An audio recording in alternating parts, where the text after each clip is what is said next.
Has he thought it through what happens then? Mr. President, has anyone thought that what happens when there is a bloodbath? What do you think the impact will have on people of Kashmir? What do you think they will think? The way they have been boxed in their houses, treated like worse than animals, no rights. Thousands of all the political leadership has been arrested, taken out of Kashmir. Even those Kashmiri leaders who were pro-India have been taken out. 13,000 boys have been picked up and taken to God knows which destinations. So what do they think? What will the people of Kashmir do when they lift the curfew? They will be out in the streets. And what will these soldiers do? They will shoot them. They've already used pellet guns, blinded young boys. In the last 6 years, the 5 years, the oppression that has gone on in Kashmir. And so, Kashmiris will be further radicalized. Mr. President, there will be another Pulwama. And guess what? India will blame us. They're already blaming us. They're saying all this is happening because of Pakistan.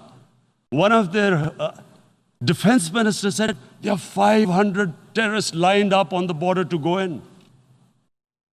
Why would Pakistan send 500 terrorists when there are 900,000 troops? What impact are they going to make? What will they do? And why would? Don't we know that the moment there is some terrorist attack, all that will happen is there will be further cruelty and oppression of the people of Kashmir. We will just give the 900,000 troops to further crush the people of Kashmir. And then we'll give the Indian government an excuse that, look, Pakistan is a terrorist state, and this mantra that has gone on, Islamic terrorism. The moment you use this catchword, Islamic terrorism, the whole world turns away. No one talks about human rights. You can do whatever you want, which is what has happened in Kashmir, because they keep using this word, Islamic terrorism. And this is what they're doing right now. What do we benefit from further increasing the cruelty on the people of Kashmir? And why would we want this? But there is no other narrative left for India.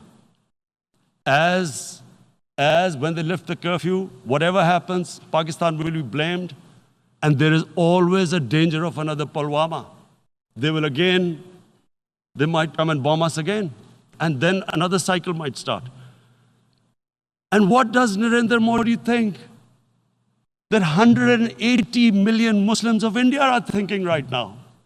Aren't they watching these Kashmiris stuck inside for 55 days they've been stuck in?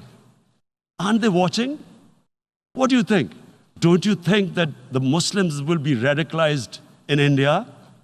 And I am talking about 180 million people.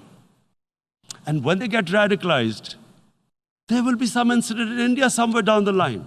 Again, we will be blamed. And I'm warning you right now, again, we will be blamed. And Mr. President, what about 1.3 billion Muslims who are watching this? And they know that it is only happening in Kashmir because they're Kashmiri Muslims. This is not happening to Kashmiri Hindus. They know that this is happening because of their religion. So what do you think they will be thinking?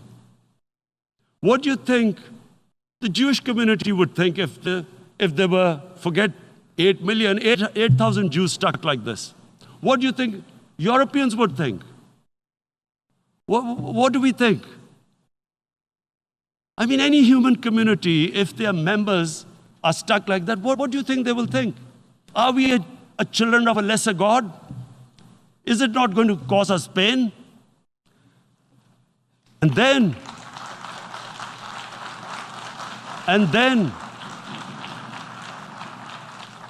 I'll tell you what will happen.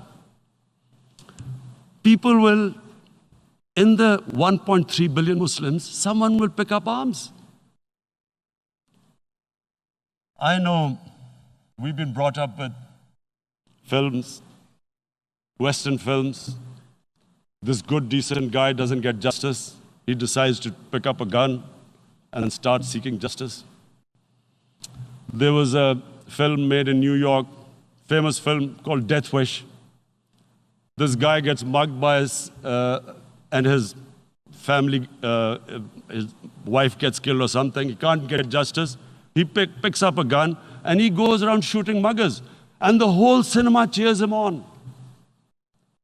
So what do you think the Muslims are thinking right now?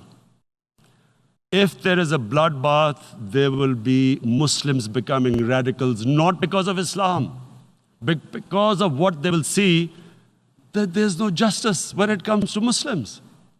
There were Rohingya Muslims, Myanmar, who are, God knows, almost 1 million people out, ethnic cleansing. What was the response of the world community? So what do you think will be the response of 1.3 billion Muslims? I picture myself. I'm in Kashmir. I've been locked up for 55 days.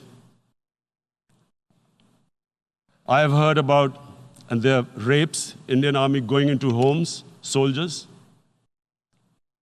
Would I want to live this humiliation? Would I want to live like that? I would pick up a gun. You're forcing people. You are forcing people into radicalization. When people lose the will to live, what is there to live for? And this is what, if you can do this to human beings, you are actually radicalizing people. And so, Mr. President, I want to repeat here, this is one of the most critical times. There will be a reaction to this. Pakistan will be blamed. 2 nuclear-armed countries will come face to face like we came in February. And before we head in that direction, the United Nations has a responsibility. This is why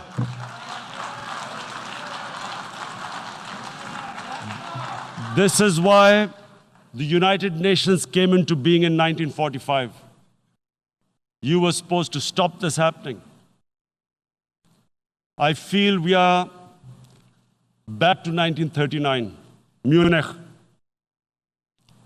Czechoslovakia has been taken, annexed. What is the world community going to do? Is it going to appease a market of 1.2 billion, or is it going to stand up for justice and humanity?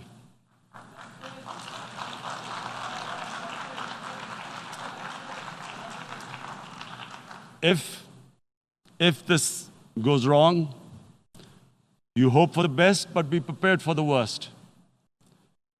If a conventional war starts between the 2 countries, Mr. President, if a conventional war starts, and anything could happen, but supposing a country 7 times smaller than its neighbor is faced with the choice, either you surrender or you fight for your freedom till death, what will we do? I ask myself this question. And my belief is, La ilaha illallah, there is no God but one. And we will fight. And when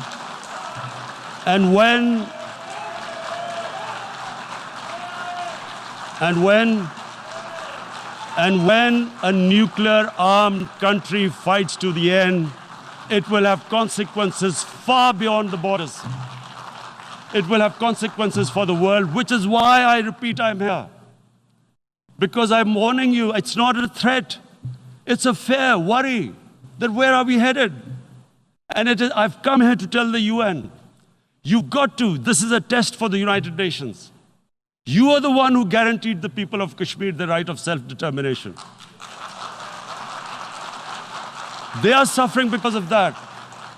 And this is the time This is the time not to appease like in 1939 appeasement took place. This is the time to take action. And number one action must be that India must lift this inhuman curfew, which has lasted for 55 days.